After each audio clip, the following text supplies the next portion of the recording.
Hello, everyone, and happy First Chapter Friday. I am Mrs. Smith, and I am the District Library Media Specialist for Southern Cayuga. Today I'm going to be reading the first chapter of Scary Stories for Young Foxes by Christian McKay Heidecker. I chose this book because even though I personally am not a big fan of scary stories or horror movies or anything like that, this book reminds us that the things that scare us can actually make us stronger, and scary stories give us hope that hardship can be overcome. So without any further ado, turn down the lights, grab a blanket, and get comfortable if you'd like, and let's begin. The haunted season had arrived in the Antler Wood. The sky grayed, the leaves blushed red, and mist coiled through the trees like something alive. Even the pumpkins began to rot and show their true faces. On these chilled autumn nights, it was best for fox kits to remain near their den on the edge of the wood. There they could feast on apples that tumbled from the high branches. They could hunt for smoky acorns and crunchy stick bugs and juicy mice. And when dusk turned to starlight, the kits could return to their den, tuck under their mother's fur, and be soothed by her heartbeat. "Tell us a story," the alpha kit said one misty night. "Make it scary," the fourth said, yipping and hopping. "Yeah," said the third, snarling. "So scary our eyes fall out of our heads." "Please stop biting my face, children," their mother said. The kits behaved themselves while she smoothed out a bed for the night. "Let's see," she said. "How about Rattlebones?" "Mom," the beta said, rolling her eyes. "You told us that story when we were 2 weeks," said the alpha. "It's boring," said the fourth. "Very well." Their mom began ripping out roots that had snuck through the den's walls. "How about Willoughby Wallaby and the Floating Paw?" "Seriously?" the fifth kit said. "That story wouldn't raise the hackles on a field mouse," said the fourth. "It's kit stuff," said the third. "Well," their mom said, "those are the stories I know." 7 little foxes sighed. "Sorry to be a disappointment," their mom said, lying down. She paused and looked at the kits with all seriousness. "But you must promise that no matter what you do tonight, you will not go to Bog Cavern." The kits' ears perked. "What's Bog Cavern?" the alpha asked. "That's where the old storyteller lives," their mother said. "If you go there, you'll hear a story so frightening it will put the white in your tail." The kits stared at their thin, dusty brown tails with wide eyes. "Wait a second," the fourth said, looking at the fluffy white at the end of their mom's tail. "You heard the story?" "Only part," she answered, "and I wouldn't repeat what I heard for 1,000 mice." The kits gave one another meaningful looks.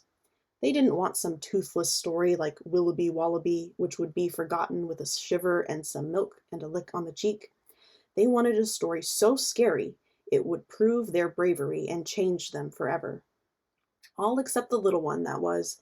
She preferred the sound of her mom's heartbeat. Yes, it may have been wise for fox kits to stay close to the den once the leaves began to fall, but the fog and the frost and the old crimson moon had stirred something in their whiskers. And so they waited till all was quiet, save their mother's snoozing.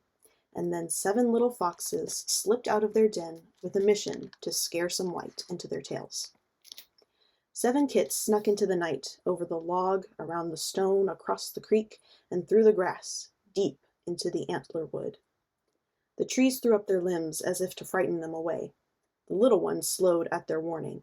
"Come on, Sticky Paws," the beta kit whispered.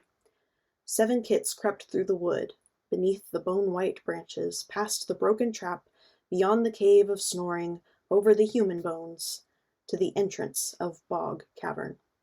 Roots dripped over its mouth. Fog oozed from its throat. The kits squinted into the darkness, but saw nothing but a pile of bones and skin.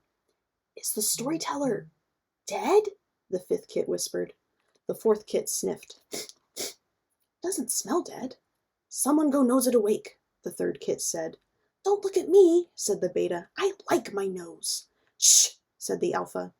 The bones stirred, then jerked up so abruptly every one of the kit's paws left the ground. The little one scurried behind her beta sister. The bones sat themselves upright, forming a sort of fox silhouette. Eyes flashed green in the darkness. "What have we here?" the storyteller said with a voice like spilling dust. "Humph, grovelers." The beta gave the alpha a nudge. "Oh, the alpha said, voice cracking. Would you tell us a scary story, please? The storyteller sniffed again. Too young. Come back when you've lost your milk teeth. The fox kits clamped their muzzles shut. The little one hoped this was enough to get her siblings to scurry home, but no one budged. The alpha cleared his throat and delivered the speech he prepared. We're smart enough to know that stories are as harmless as the wind through the leaves. They cannot pluck our whiskers or break our bones or strip our skins. The silence grew behind the roots, so complete it seemed it could suck the kits into the darkness. Sure of that, are you? The storyteller asked. 7 little foxes tried not to shiver. 2 of them succeeded. All scary stories have 2 sides, the storyteller said. Like the bright and dark of the moon. If you're brave enough to listen and wise enough to stay to the end, the stories can shine a light on the good in the world. They can guide your muzzles. They can help you survive. A cloud slid from off the moon, and shadows reared up around the cavern. The antler wood seemed darker now that there was light. But, the storyteller said, if you don't listen closely, if you turn tail from the horror and don't stay till the end, then the darkness of the story can swallow all hope. It can frighten you so deeply you'll never want to leave your den again. You'll waste away the days with your mother, forever smelling like her milk. The wind pawed at the leaves. The moon shined on the gray fur of the storyteller's face. So, do you still want to hear a scary story? 7 little foxes gulped. Only the alpha nodded. Come closer, then, the storyteller said, and we'll see which of you makes it to the end. The alpha marched forward. The 3rd hesitated a moment and then followed. Then came the beta, and the 4th, 5th, and 6th, trembling. The littlest fox gazed back through the antler wood, over the bones, beyond the cave, past the trap, beneath the branches, through the grass, across the creek, around the stone, over the log, toward home. She breathed deep and padded closer to the cavern with her siblings. 7 little foxes sat and listened. Our story begins, the storyteller said, in the Ivy Wood. And that's the end of the first chapter. If you want to check this book, it is available at the library.